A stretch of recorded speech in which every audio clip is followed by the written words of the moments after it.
Hi, I'm Tony, and welcome to my channel, Watch Time LA.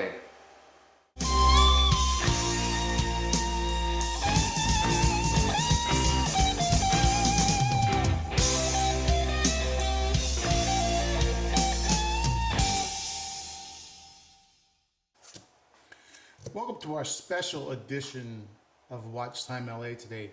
I was reading an article in the paper not too long ago, and they had an update on the Doomsday Clock. I don't know if anyone knows what that is, but the Doomsday Clock is a group of thinkers put together a while back, and it has an hour hand and a minute hand, and it's set at midnight or close to midnight.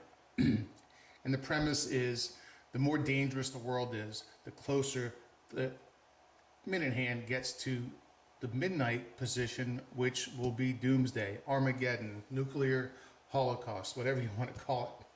So I thought to myself, after reading that article, I have a bunch of watches. If I was going to run out of the house and grab the last watch, I'm going to assume a couple of things here.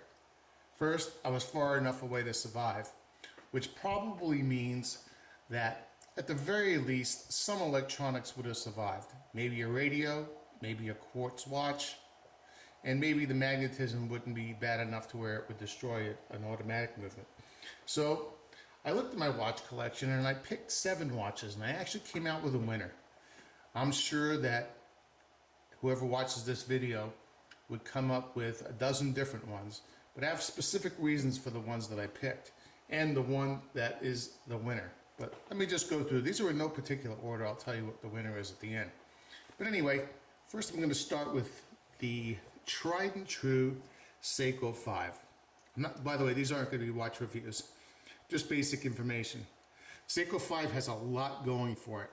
First of all, it's small, it's light, it has really good lume on the hands. The movement in this thing is been around for a very long time. It has a day and date, and it has a display back, but that's really not an issue here. It also has a band that it comes with that I believe if it was long enough, you could probably tow your car with it. Also, one of the reasons why I took it off, it's really harsh on the skin. Anyway, the problem with this thing though is that it's not really very waterproof, and because it has a display back, you have twice the possibility of damage. Now once you damage this in a nuclear holocaust, you're probably not going to be able to find a crystal on Amazon. So it has twice the chance of breaking and twice the chance of water getting in it. So although mechanically, you think it's probably one of the best watches out there for really rugged conditions, but unfortunately it has some major pitfalls, and that is durability. So the Seiko 5, as much as I like it and as much as I love it as a daily wearer and beater, just not good for a nuclear holocaust. Next I have the Invicta Pro Master.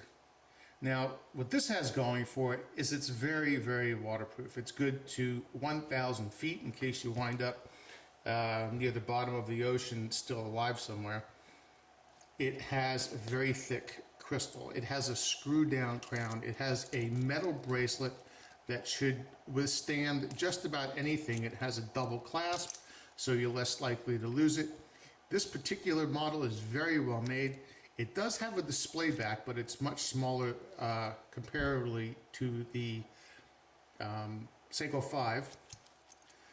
And it has some really large numbers and a lot of lume. And in case I lose my glasses and they break, it's got a very good display on the date. But again, we have a big problem. And this is going to be a problem with all automatic watches, including its little cousin, the Seiko 5. The problem with automatic watches is they stop. So if you take one of these watches off and you leave it for a few days accidentally, you're done. You're not going to know what time it is. How are you going to be able to tell what time it is if you, assuming You don't have a radio, there's no atomic clock, you can't fire up your laptop or your cell phone. So these two, unfortunately, and this goes for all automatics, as much as I would love to have this on my wrist and possibly use it to deflect bullets via Mad Max, not going to work. No automatics, unfortunately, for the Doomsday. The next is something you're going to say is ridiculous. Now, here's a Timex that I wore for years. I beat the crap out of this thing. It's a quartz movement, as you can see, but and it has a screw down case back for a Timex. That's actually, no, I'm sorry, this is a pop off case back, but it does have a gasket. It's rated at 100 meters. But the thing about this watch is it has a perpetual calendar, and the battery in this lasted me 6.5 years from the first time I put it in, and the one in here is only about a month and a half old. But anyway, 6.5 year battery, metal bracelet, it's never broken, it's very well made, and best of all, it glows in the dark. Pushing the button, assuming it's going to be very dark, a feature that very few watches have. Timex puts it in all of their watches, but I know this sounds like a ridiculous choice, but this was up there on my list of watch to run out with in a nuclear holocaust.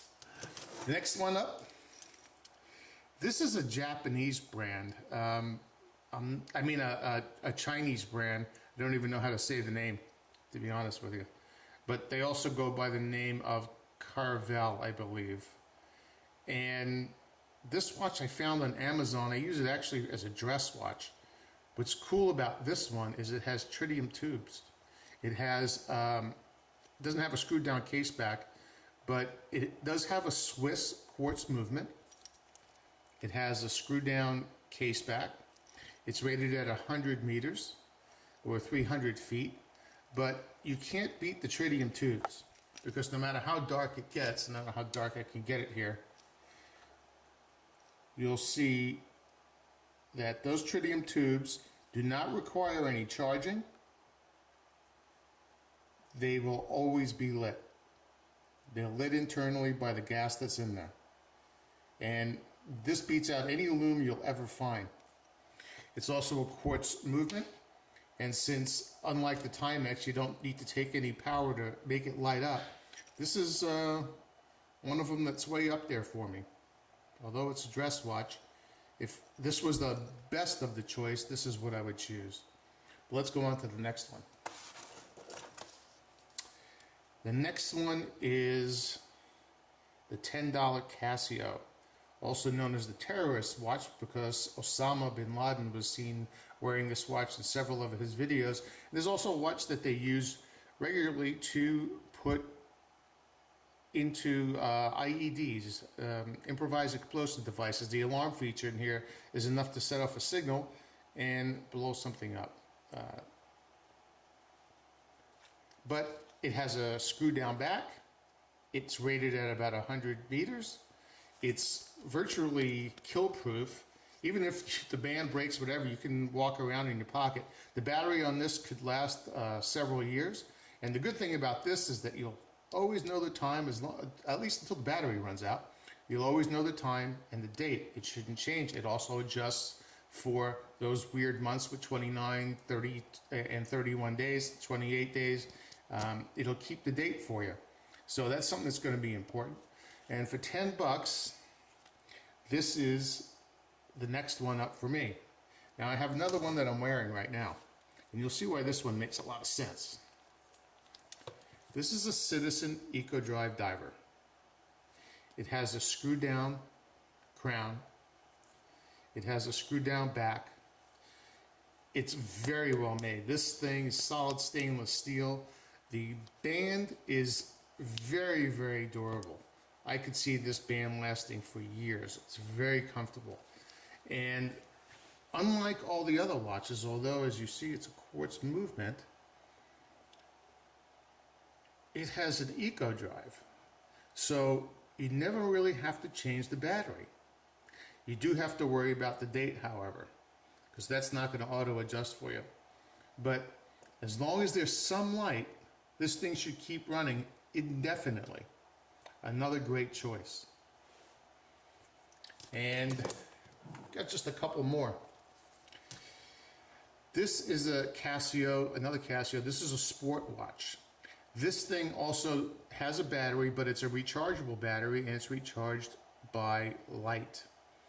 This thing has a lot of other features. It has a built-in compass, an altimeter, and several other features that I forget actually. But this would be a great watch, a survival watch, and it also has a built-in light, although it's actually not as bright as the other. So this has a lot of everything going for it. It has the light, it's rechargeable, don't need to go to Radio Shack in the nuclear holocaust to find the battery.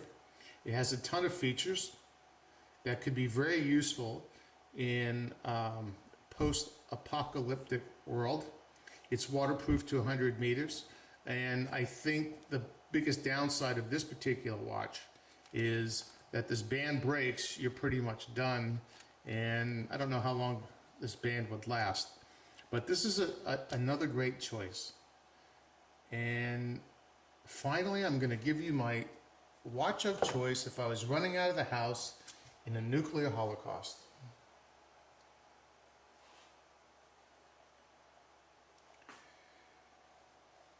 This is my Seiko Contour. And this is obviously a dress watch. But this has features that none of those other watches have. And if you're in a post-apocalyptic world and you don't know what time it is, this sucker's going to come in handy. If you see, the second hand's not moving. The minute hands aren't moving. However, the date is correct. And if you look right down here, there's a little indicator that says this is a leap year. This might be vital information, by the way. Now, what makes this one unique from all the others is when this watch isn't used for 24 hours, it goes into a dormant mode, and it just sits there until you wake it up.